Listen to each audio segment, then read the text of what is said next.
Hop, petite vidéo chers amis, bienvenue sur Empire Digital. On va aujourd'hui faire une vidéo un petit peu différente de d'habitude parce que là, en fait, j'ai vu le post d'un gars que je suis, que j'aime bien sur Twitter, c'est Coach JC. J'aime bien JC parce que JC, c'est pas un mec qui réfléchit et qui est pas en train de calculer, machin, qu'est-ce qu'il va dire, comment il va placer ses mots. C'est un mec qui est brut de décoffrage, quand il pense un truc, il le dit directement. Et c'est très rafraîchissant dans l'écosystème français de tomber sur des gars comme ça. Et voilà, alors en gros, le gars, il disait: «On s'est tous fait enfumer par le sorcier de Twitter. Il a vendu 10K par mois à tout le monde. Il y a zéro créateur de contenu qui chiffre. On est tous broke. Je quitte cette rat race». Et c'est pas la première fois que j'entends parler du sorcier. Et alors au début, je me disais: «Mais c'est qui le sorcier? De qui il parle?» Mais en fait, ça m'est revenu. Parce que moi, en fait, le sorcier, j'en avais entendu parler, je crois que c'était le sorcier de l'e-com. Je crois que c'est de ce gars-là qu'il parle, j'en suis pas sûr. Mais c'est un gars que je voyais en permanence sur ma timeline l'année dernière. Avant que je crée ce compte Twitter-là, je le voyais tout le temps, tout le temps, tout le temps sur ma timeline. Et en fait, aux dernières nouvelles, enfin moi avant que j'ai fait une pause Twitter d'un an parce que bon, j'avais des trucs à faire IRL. Mais en fait, lui, son truc, si je me rappelais bien, c'était qu'il disait aux gens qu'ils pouvaient gagner 5 000 € par mois en 2 mois, voire plus. Il y avait des témoignages clients qui disaient: «Ouais, j'ai appliqué la méthode, en 3 mois, je gagne déjà 10 000 €». Bon, des chiffres hallucinants, hein. 5 000, 10 000 € par mois en 2 mois, en 3 mois, et vous allez savoir comment, en copiant-collant des contenus US en Espagne. Je me rappelle que c'était ça, cette formation. Il disait aux gens: «Je vais vous apprendre à copier-coller», grâce à l'IA bien sûr, hein, des contenus qui font un carton aux US et on va les copier-coller en Espagne parce qu'en Espagne, évidemment, c'était ça l'excuse, c'était que, c'était un marché qui était censé être non saturé. Alors il disait aux Français: «Attention, le marché français, il est saturé, mais le marché espagnol n'est pas saturé». Et moi, ça me faisait hurler de rire parce que moi, je fréquente, je suis sur le Twitter français, sur le Twitter US. Et pour quelqu'un qui fréquente les deux Twitter, on se rend compte de certaines choses. Déjà, on se rend compte que par rapport au Twitter US, le Twitter français n'est pas du tout saturé. Et c'est pas une question de saturation, c'est une question d'offre et de demande. D'accord? Le Twitter US est beaucoup plus compétitif, il y a beaucoup plus de gros comptes, beaucoup plus de gens qui font de la qualité, mais il y a aussi plus d'acheteurs. Et il y a aussi plus de gens matures et ça, on va en parler tout de suite. Alors que sur le Twitter français, c'est beaucoup moins saturé que sur le Twitter US, mais l'écosystème est moins mature et il y a moins d'acheteurs, il y a moins de gens qui vont être prêts à acheter. Par exemple, aux US, il y a plein de gros comptes qui ont 50, 100, 200 000 abonnés avec des liens Gumroad en description et les gens achètent. D'accord? Alors qu'en France, déjà, si tu as 10 ou 20 000 abonnés dans le monde du make money online, bon, tu fais quand même partie des gros. Je sais qu'il y en a 2 ou 3 qui sont très gros, je crois, qui atteignent le 100 000 abonnés, mais la majorité sont 10 et 20 000. Alors qu'aux États-Unis, en 10 et 20 000, tu es un petit. Donc ça m'a fait rire parce que je m'étais dit, bah, déjà, le milieu francophone n'est pas saturé par rapport au milieu US, mais lui, il va aller expliquer aux Français qui pensent que c'est saturé qu'il faut aller en Espagne, comme si ce qu'on retrouve en France n'allait pas se retrouver en Espagne. Et je me rappelle, j'avais une discussion avec lui, je lui avais dit: «Cher ami, il y a une règle très simple dans le business, c'est que s'il y a de l'argent à se faire dans un milieu, il y a de la compétition. Donc dire qu'il y a un milieu, à savoir le Twitter espagnol, où dire que dans ce milieu-là, il y a énormément d'argent à se faire parce qu'en fait, les Espagnols seraient trop cons pour comprendre eux-mêmes qu'il leur suffit de copier-coller le contenu US pour faire de l'argent, c'est absurde. D'accord? S'il y a de l'argent à se faire en Espagne, il y aura de la concurrence et il y aura de la concurrence de la part de gens qui parlent espagnol, qui connaissent le milieu espagnol, qui savent comment parler aux Espagnols, qui savent s'adapter au marché beaucoup mieux que toi qui vas utiliser ton IA pété pour faire des traductions. Bien. Et donc voilà, bon, je n'avais pas dit les choses comme ça, mais j'avais juste résumé. J'avais dit: s'il y a un marché, il y a de l'argent dans un marché, il y aura de la concurrence. Donc dire aux gens qu'il n'y a pas de concurrence, c'est pas sérieux. Et dire aux gens qu'ils vont gagner 5 à 10 000 € par mois en faisant des copier-coller, c'est pas sérieux. Mais il m'avait dit de manière assez agressive, c'est quelqu'un qui était très sûr de lui parce qu'il avait des gars pour le soutenir. On va en parler d'ici une seconde. Il m'avait dit: «Si, si, c'est rentable, et cetera». Effectivement, il avait une batterie de témoignages clients qui attestaient de la rentabilité de sa méthode et surtout, c'était quelqu'un qui spammait tous les jours des dashboards pour montrer à quel point il gagnait de l'argent. Et je pense que c'est pour ça que beaucoup de gens ont acheté cette formation. Alors après, encore une fois, petit disclaimer, peut-être qu'il y a des gens qui ont fait de l'argent avec sa méthode. J'en sais rien, je ne l'ai pas acheté. Moi, si tu voulais, quand un mec vient me dire: tel marché, tel marché n'est pas saturé, il y a une opportunité là-dedans, il faut se jeter là-dedans, il vous suffit de faire des copier-coller et vous allez gagner 10 000 € par mois en 2 mois. Là, j'ai quand même une série de red flags qui s'allument, surtout quand on ne voit pas la tête du bonhomme, on ne voit pas comment il s'exprime, on ne voit pas quel âge il a, on voit pas si c'est, on n'arrive pas à sentir le gars parce que c'est photo de profil, on est sur Twitter. Et du coup, Et du coup, voilà, donc effectivement, il a vendu beaucoup de rêves, le gars. Et là, je commence à avoir des échos. Alors, l'année dernière, il y avait que des échos positifs, hein. Mais là, JC n'est pas le premier gars à me dire qu'il a pris la formation du sorcier et que ça ne lui a pas rapporté d'argent. D'autres personnes ont fait des témoignages similaires. Encore une fois, disclaimer, je ne suis pas allé voir la formation, mais simplement, quand on dit que faire des copier-coller pour gagner 10 000 € par mois parce qu'il y a un marché qui n'est pas saturé et que grosso modo, sous-entendu, les Espagnols sont des cons, hein, ils ne savent pas qu'il suffit de copier-coller. Non, non, d'accord. Tous les marchés qui sont dans des langues locales, au minimum, s'inspirent des contenus US et dans le pire des cas, copie-colle les contenus US. D'accord. Ils ne sont pas nés de la dernière pluie, vous n'avez pas inventé l'eau chaude. D'accord. Les Français le font, les Allemands le font, les Espagnols le font, les Norvégiens, les Suédois. Toutes les personnes qui ne parlent pas anglais regardent ce que font les Américains. D'accord. Tout le monde. On va être très clair là-dessus. Alors, pourquoi alors, il a aussi retweeté le tweet de ce gars-là, de James Alley. Et James Alley, c'est un mec qui a dit: je vous ai capté, je poste des chiffres et une Porsche 911, 16 000 vues, alors qu'il n'y a aucune valeur. Alors que si je poste un thread où je partage de vrais conseils, 500 vues. C'est tout à fait vrai. Et on va essayer de comprendre pourquoi. Déjà, les amis, je voudrais vous donner une liste de red flags, selon moi. Voilà, des red flags qui doivent s'allumer dans votre cerveau lorsque vous êtes en particulier sur Twitter, mais de manière générale, hein.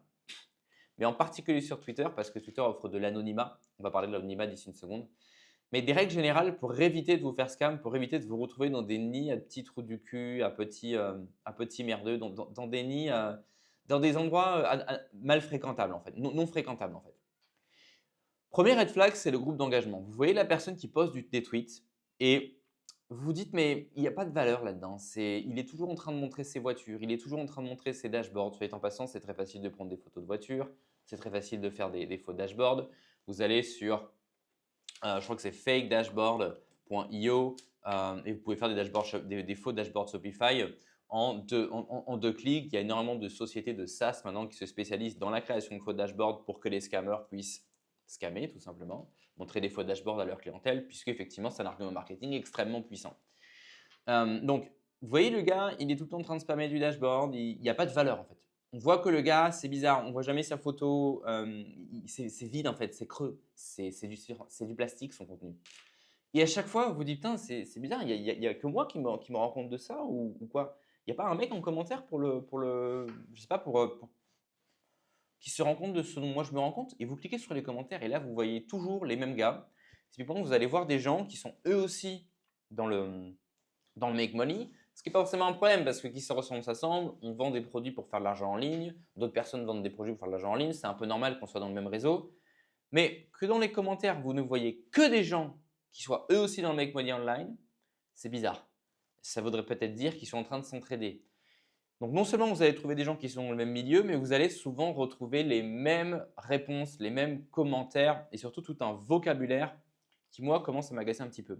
Vous allez retrouver ces mots: banger, masterclass, dinguerie, full valeur, merci, crack, goat. Banger, masterclass, dinguerie, full valeur, merci, crack, goat. Banger, masterclass, dinguerie, full valeur, merci, crack, goat. Toujours ces mots-là. Et le mec, tous les jours, il reposte une connerie. Tous les jours, il y a les mêmes mecs en commentaire. Il y en a 5, il y en a 10 qui vont te dire merci, full valeur, masterclass, dinguerie, crack, goat, etc. Et tu es en train de te dire: mais c'est pas un crack ce mec-là, c'est pas un goat.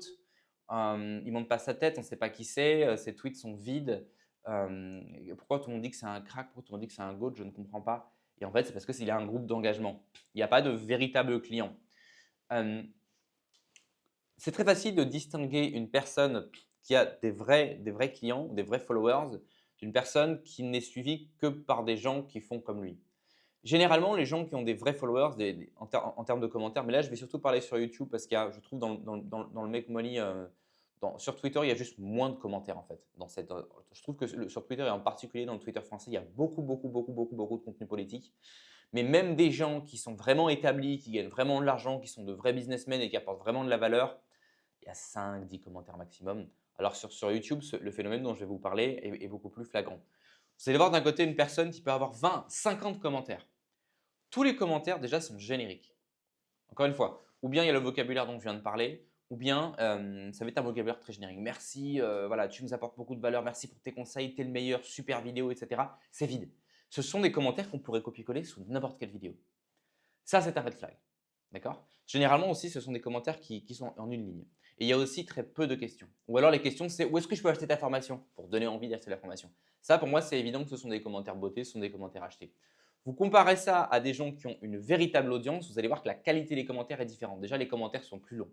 Les gens partagent effectivement, vont réagir à ce que dit le youtubeur. Ils vont réagir.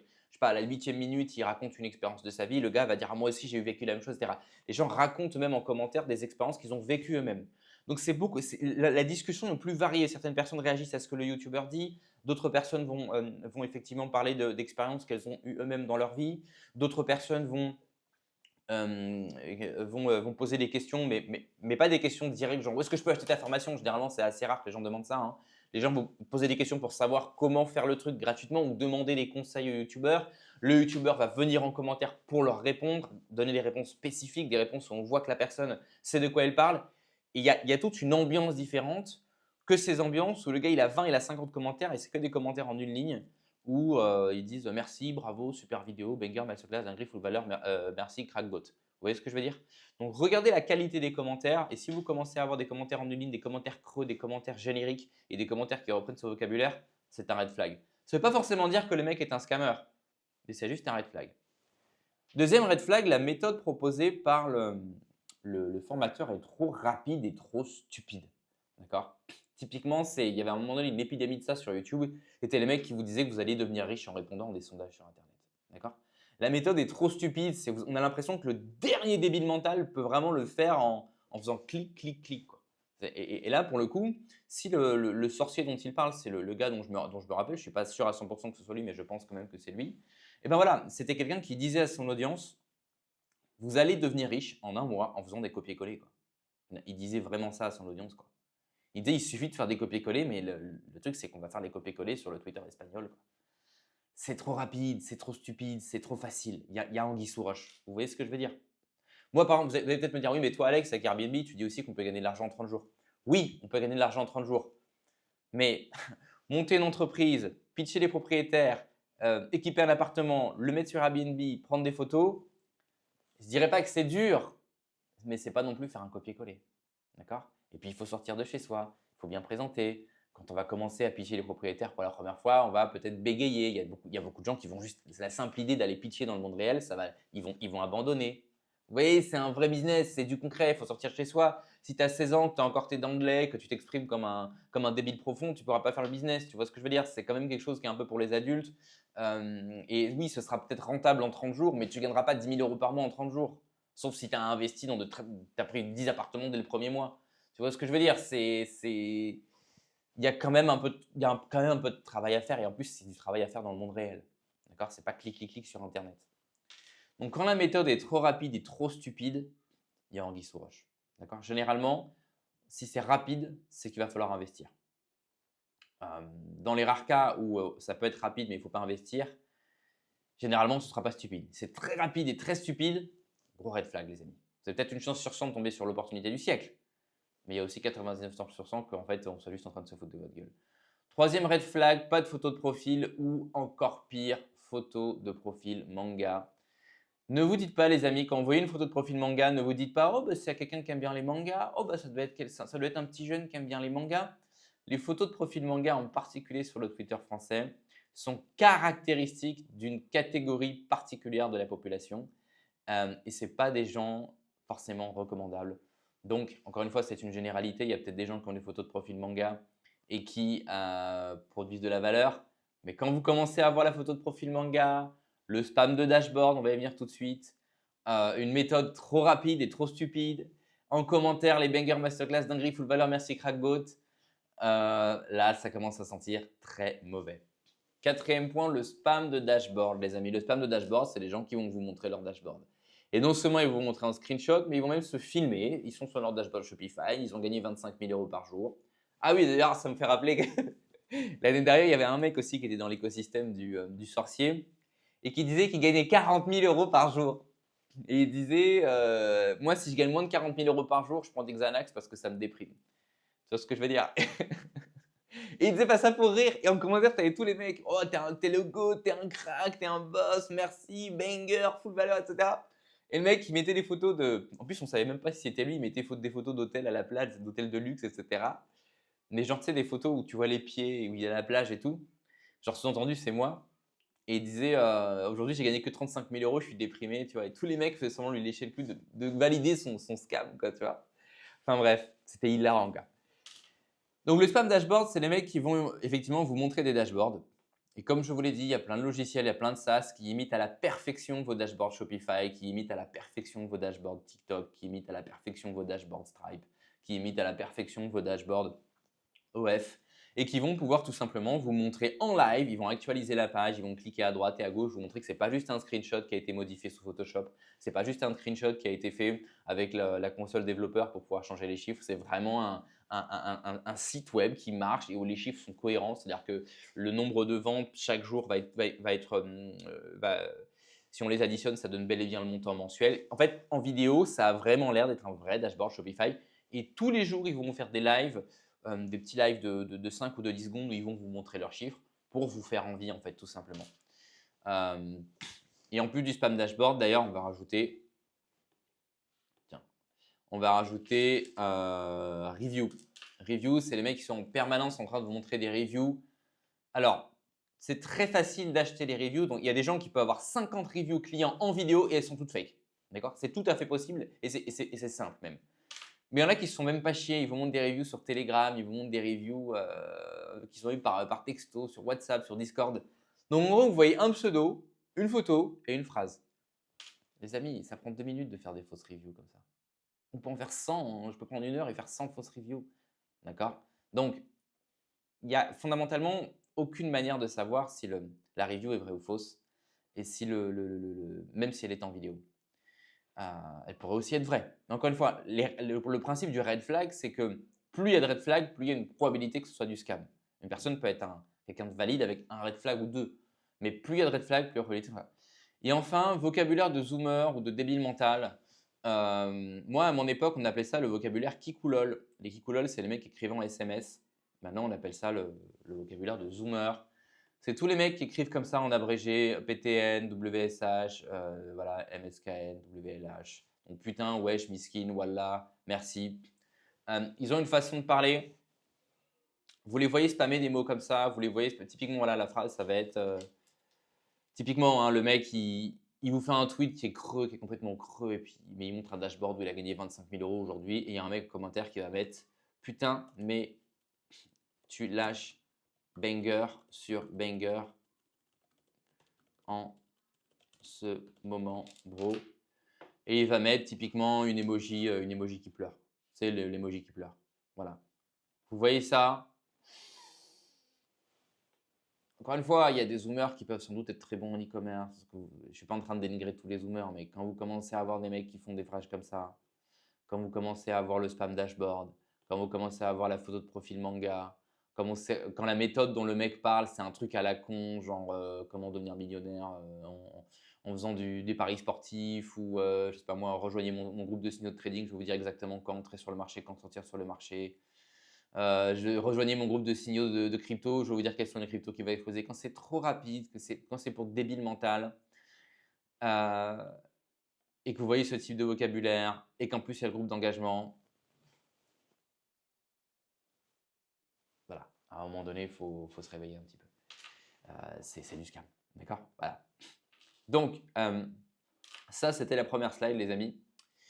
La vidéo, elle a duré, mais on va la faire durer encore un peu plus parce que peut-être que je vais même la mettre sur YouTube, celle-là. Oh bah, il s'est encore éteint. On va passer à la deuxième slide, les amis. Moi, c'est quelque chose que j'ai remarqué en fréquentant le milieu US et le milieu français. Hop. Tac, en allumant mon cigare, je fais ma pub d'ailleurs. Je viens de critiquer les scammers. Les gens vont dire, ah, toi aussi, t'es un scammer.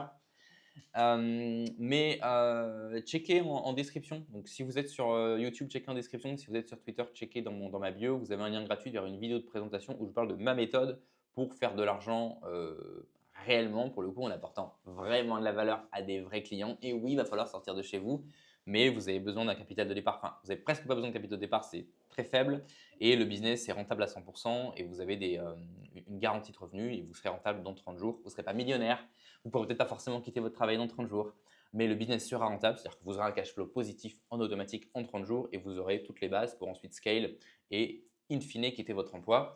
Et j'explique tout ça gratuitement dans la vidéo. Donc si vous voulez monter un vrai business qui apporte vraiment de la valeur et qui marche vraiment, et non, c'est pas de faire des copier-coller.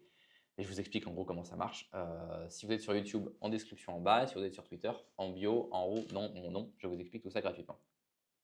Alors, l'écosystème français, business français, n'est pas aussi mature que celui des US, surtout sur Twitter. J'ai divisé ici le marché en deux grandes catégories. Les gosses qui veulent faire beaucoup de cash rapidement et qui sont prêts à faire du sale.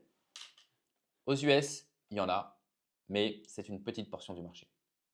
En France, j'ai sacrément l'impression, surtout sur Twitter, que c'est une très grosse partie du marché. Et d'un autre côté, vous avez une deuxième partie du marché. Les adultes qui cherchent réellement à démarrer une activité qui apporte de la valeur à leurs clients, qui sont prêts à prendre des mois, voire des années et qui sont prêts à investir dans leur business. Il y en a en France, mais je trouve que c'est une minorité. Alors qu'aux États-Unis, j'ai l'impression que c'est quand même la majorité. La raison pour laquelle les choses sont ainsi, les amis, c'est parce que en France, la plupart des gens matures, donc qui sont sortis de l'adolescence, qui sont plus de 25 ans, qui commencent à avoir une vision de la vie un petit peu plus sérieuse, sont généralement peu intéressés par le business online. Ils ont un travail. Si ce sont des gens en plus qui sont un petit peu intelligents, ils sont ingénieurs, ils ont des carrières très classiques et ils pensent que le business online, c'est l'arnaque. Donc, ils ne se lancent pas dedans. D'accord. Il y a des jeunes aussi, mais les jeunes de bonne famille, c'est-à-dire les jeunes qui sont bien éduqués, on va dire, et qui seront moins sensibles au marketing bling-bling, Lamborghini, Dubaï, Kragbanger, Masterclass, 10 000 euros en 3 mois. Ces jeunes-là, généralement, pareil, peu intéressés par le business online parce qu'ils vont en faire des prépas, ils vont faire des écoles d'ingénieurs, ils vont faire des carrières classiques parce que c'est là que leurs parents les orientent. Tout ça, ce sont des généralités, les amis. Ce ne sont pas des choses fixes. D'accord. C'est des nuances. Là, je généralise. Ce sont principalement des jeunes et des jeunes en échec qui s'intéressent au business online. Combien de fois vous avez vu ces gens vous dire « je viens de banlieue, j'ai pas réussi mes études ». D'ailleurs, je m'inscris là-dedans parce que moi j'ai foiré mes études de médecine et j'ai foiré mes études de comptabilité.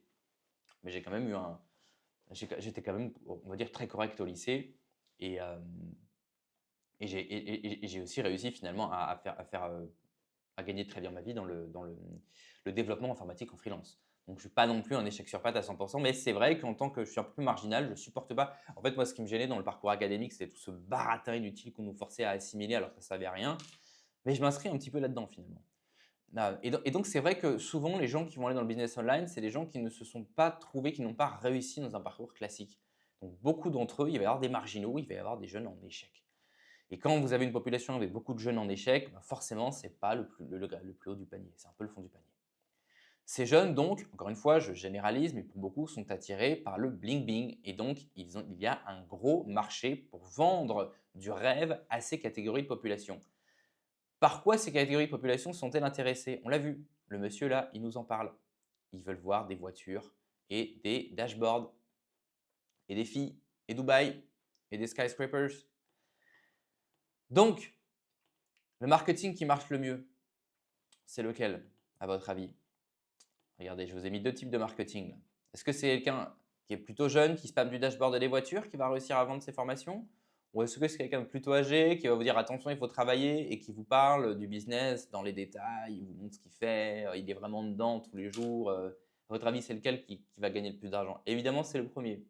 Plus vous allez être jeune, plus vous allez spammer des dashboards et plus vous allez montrer des voitures et du bling-bling, plus vous allez acquérir de la visibilité et disons que le marché est beaucoup plus gros. Alors que si vous voulez vendre à des gens un peu plus adultes, donc vous êtes typiquement un peu plus âgé, vous allez partager du contenu un peu plus spécifique, un peu plus niché, et vous allez expliquer à votre audience que ça ne va pas se faire en un jour, il va falloir travailler. Eh bien, le marché va, plus vous cochez les cases dans ces catégories-là, et plus vous allez vous adresser vraiment à un marché de niche où il y a moins d'argent à se faire. Et c'est pourquoi, eh bien, le fait de partager des vrais conseils, tout le monde s'en fout. Par contre, les gens, ils veulent voir des Porsche et des chiffres, d'accord? C'est aussi parce qu'on est à l'heure de l'information, les amis. Donc, les informations, les explications, tout le monde s'en tape. Prouve-moi d'abord que tu as de l'argent.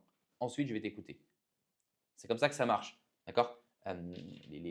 les gens, ils ont, comment dirais-je, talk is cheap, d'accord? Oui, tu parles, tu expliques, on s'en fout. En plus, les gens n'ont pas envie de lire. Capte tout de suite leur attention avec du bling bling. Et ensuite, tu leur vends des conseils.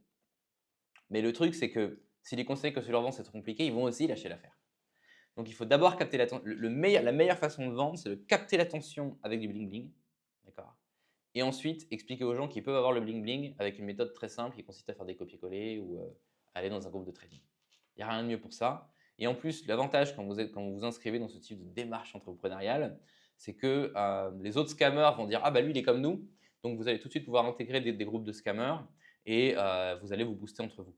Alors que si dans le groupe, tu es le seul mec à faire du business honnêtement, déjà, tu vas gagner moins d'argent, mais les autres, ils vont pas te blairer. Parce qu'ils vont se dire: mais pour qui il se prend lui? Pourquoi lui? Pourquoi il fait pas comme nous? Tu vois? Imagine, tu es dans un groupe d'entrepreneurs, vous êtes 10 dans la pièce, il y en a 9 qui sont en train de se marrer parce qu'ils scamment leur audience comme pas possible. Et toi, tu es le seul mec à dire: ben voilà, j'ai aidé un père de famille à commencer à avoir un revenu complémentaire. Les gens ils vont se foutre de ta gueule, mais qu'est-ce qu'on a à branler? Je viens de scammer 1000 mecs là, de quoi tu me parles? Tu vois ce que je veux dire? Donc ça permet de s'intégrer à un écosystème. Quand tu scammes, tu peux toi aussi t'intégrer au réseau de scammers. Alors quand tu fais des trucs honnêtes, bah, t'es pas dans le milieu, quoi. Tu vois ce que je veux dire? Donc voilà. Ensuite, il y avait encore une dernière chose sur laquelle je voulais insister. Ah oui. Pourquoi sur Twitter il y a autant de scammers? Parce que c'est anonyme, les gars. D'accord? Plus un écosystème est anonyme, moins il y a d'argent et plus il y a de scams. Pourquoi il y a moins d'argent? C'est très simple. Imaginez, un formateur vous dit: je veux une formation, c'est 2000 euros. Est-ce que imaginons que vous souhaitiez acheter cette formation, vous êtes davantage prêt à donner les 2000 euros à un mec qui vous montre sa gueule, qui vous parle, qui vous montre son business, vous le suivez depuis des semaines ou des mois, vous sentez sa vibe, d'accord? Et vous connaissez son nom ou un mec qui est sous pseudo sur Twitter. Évidemment que plus il va y avoir d'argent, plus la personne s'expose, plus elle va créer de la confiance chez le client et le client va être d'accord de mettre de l'argent sur la table. Un type qui a un lien Gumroad, une photo de profil manga, on n'a jamais entendu sa voix, il ne pourra pas vendre des produits aussi chers. C'est aussi simple que ça. Donc plus c'est anonyme, moins il y a d'argent et plus il y a du scam. Bah oui, parce qu'il n'y a aucun risque. Si tu montes ta gueule, tu donnes aux gens ton adresse, tu donnes aux gens ton nom et que tu les scams, t'es grillé. C'est fini. C'est fini. Si tu leur mens et que les gens se rendent compte, bon, il y a toujours moyen de se relever. Il y a des gens qui sont un peu bidons depuis des années et pourtant ils réussissent à s'en sortir. Il y a des gens qui sont spécialisés dans le storytelling. Hein, on sait que c'est des gros mythomanes, mais c'est pas grave, ils réussissent quand même à vendre des trucs. Très bien. Mais quand même, un jeune qui a 16 ans, qui a 17 ans, qui veut scammer sur Internet, ou qui veut se faire passer pour un millionnaire, hein, tous les mecs sur Twitter, j'ai fait des millions anonymement aux US, non, non, non. D'accord. Bah, évidemment que c'est plus difficile de faire ce genre de scam quand on monte pas sa tête. Quand on monte sa tête. D'accord? Alors que quand vous pouvez être anonyme, bah, vous n'avez rien à perdre. Vous pouvez dire n'importe quoi. Si vous êtes grillé, vous créez un nouveau pseudo. Vous comprenez? Donc plus c'est anonyme, plus il y a du scam, moins il y a d'argent. Et enfin, il y a ce que j'appelle ce qu'on pourrait appeler le circle jerk. T'imagines des mecs qui sont en rond et chacun masturbe le mec d'après. Tu vois, chacun tient la bite de l'autre. Tu vois ce que je veux dire? Et en fait, ça fonctionne comme ça. À la base, le mec qui arrive sur Twitter ou sur YouTube ou sur un forum, quel que soit l'écosystème, c'est quelque chose qu'on peut retrouver dans différents écosystèmes. Le mec arrive pour vendre des aspirateurs. Il arrive, bah, je vends des aspirateurs sur Twitter, on lui dit voilà, Twitter c'est génial, machin, il arrive. Il parle aux gens de ses aspirateurs, machin, tout le monde s'en bat les couilles. Il dit putain, c'est bizarre, j'arrive pas à vendre des aspirateurs, mais comment je fais? Je vais chercher des conseils, comment faire pour vendre sur Twitter? Et là, il tombe sur quoi? Il tombe sur les mecs qui vont lui vendre des conseils pour vendre sur Twitter. Tu veux vendre votre produit sur Twitter? Bah, c'est pas compliqué. Moi, je vous vends une formation pour vendre sur Twitter. Il achète la formation, il applique les conseils qu'on lui donne, on lui dit qu'il faut être régulier, nanana, qu'il faut envoyer des DM, qu'il faut faire des trades, on lui dit qu'il faut faire de la valeur, qu'il faut rester concentré sur sa niche, qu'il ne faut pas se disperser, bon, voilà. Mais il n'arrive toujours pas à vendre ses aspirateurs. Et il commence à voir un truc, putain c'est bizarre, mais tous les mecs qui sont gros sur Twitter, qui ont beaucoup d'abonnés, c'est les mecs qui vendent des formations pour être gros sur Twitter. Bah, moi aussi je peux vendre ça, parce que maintenant ça fait 3-4 mois que je ponce Twitter. Je crois que j'ai un petit peu fait le tour. Je connais en fait les conseils, je sais en fait quoi dire, je pourrais faire comme eux moi aussi. Et donc, le gars voit que tous les gros qui vendent tous les gros en fait sur Twitter vendent du conseil sur Twitter. lui-même décide d'arrêter de vendre des aspirateurs. Au lieu de vendre des aspirateurs, il va vendre des conseils sur Twitter et il va les vendre à qui? Ben, un mec qui vient d'arriver sur Twitter et qui lui va vendre des cendriers.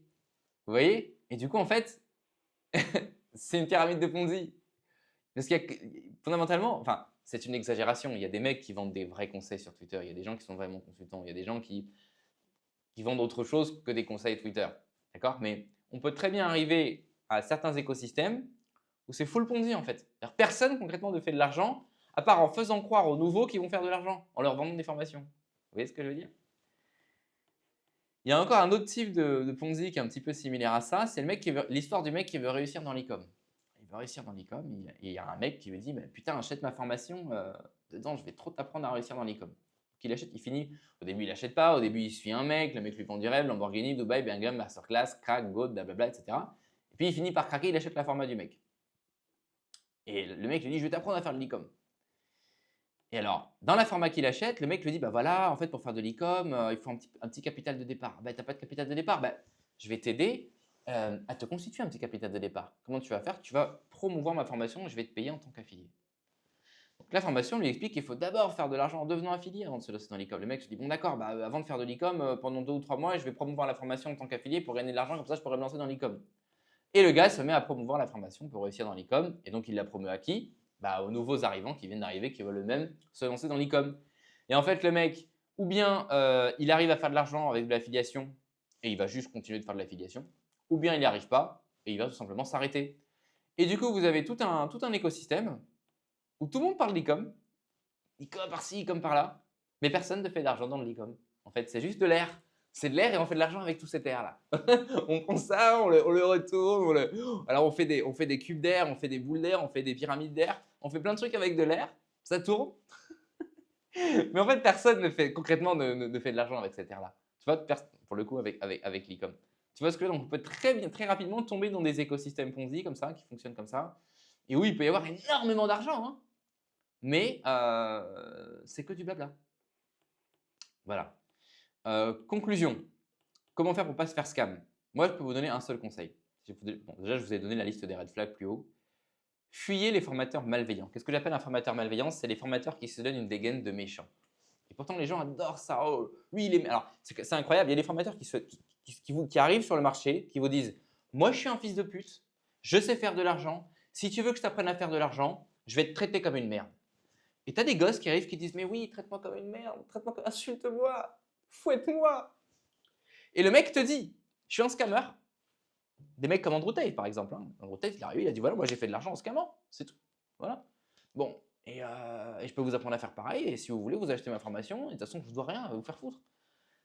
Et il y a des jeunes qui, je pense, n'ont pas eu de figure paternelle, qui sont attirés par ces formateurs malveillants. Le problème, c'est que ce dont vous ne vous rendez pas compte, c'est que le formateur malveillant a beaucoup d'avantages sur le formateur bienveillant. L'avantage principal du formateur malveillant, c'est qu'il n'a pas à… je vais lire les caractéristiques en fait. Déjà, c'est que c'est un nid à merdeux. Quand un formateur est clair avec son audience, où il dit « je vais vous apprendre à faire du sale, je vais vous apprendre à voler, je vais vous apprendre à baiser les gens, à baiser le système, etc. », ce type d'énergie attire un public en particulier. Vous n'avez pas envie de vous retrouver dans une salle avec des gens comme ça. D'accord? C'est aussi simple que ça. Le gros problème des formateurs malveillants, c'est qu'il est impossible de ternir leur réputation. Je vous prends un exemple très simple. Un formateur malveillant vous vend une formation, ça ne marche pas. Vous allez dire « ah, c'est un scammer ». Il n'en a rien à foutre. Parce que toute la journée, en fait, il y a des gens qui le traitent de scammer, le mec.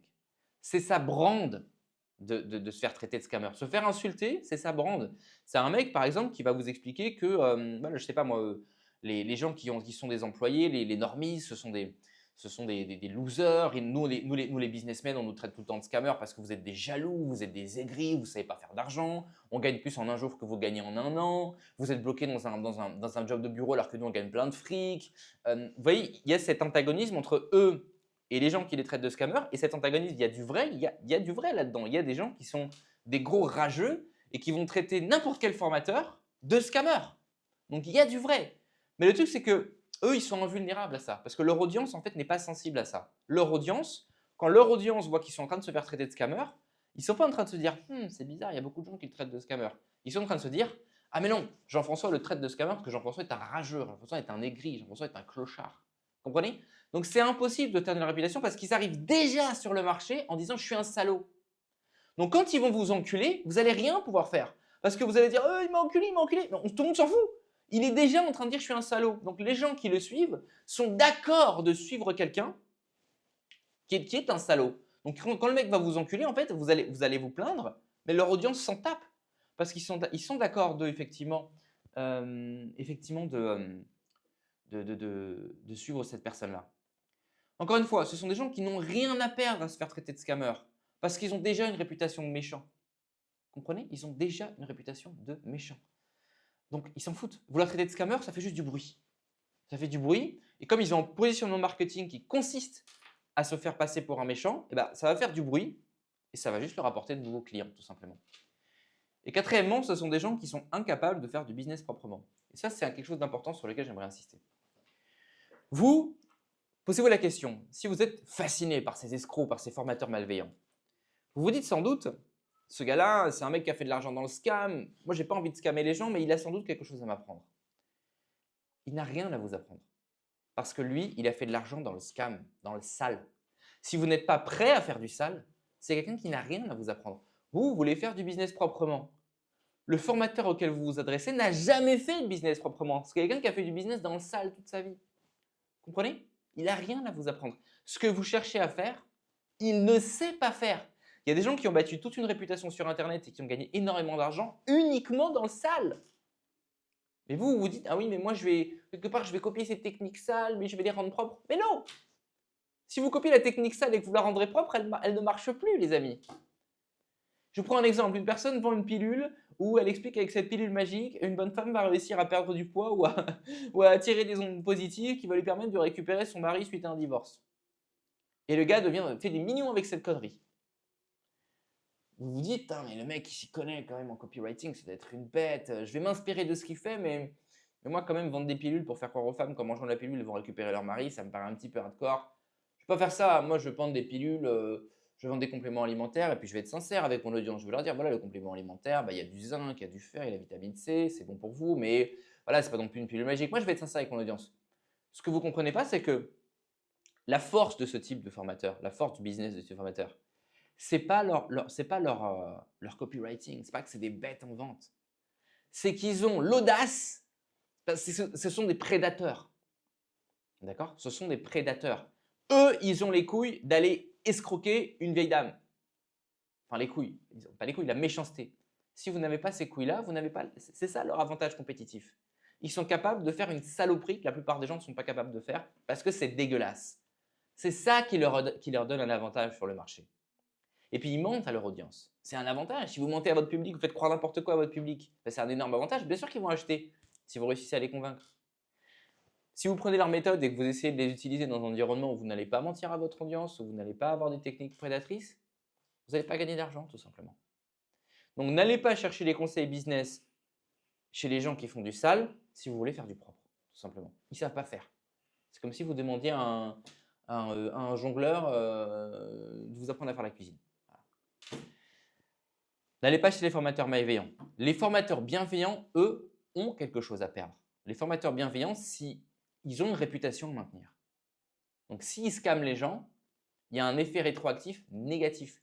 Plus ils vont scammer les gens, plus ils vont se faire traiter de scammers, plus leur public, qui cherche du coup un formateur bienveillant, va commencer à se méfier. Le formateur malveillant, lui, n'a impossible de ternir sa réputation. Donc, il ne fait que d'aller de victoire en victoire.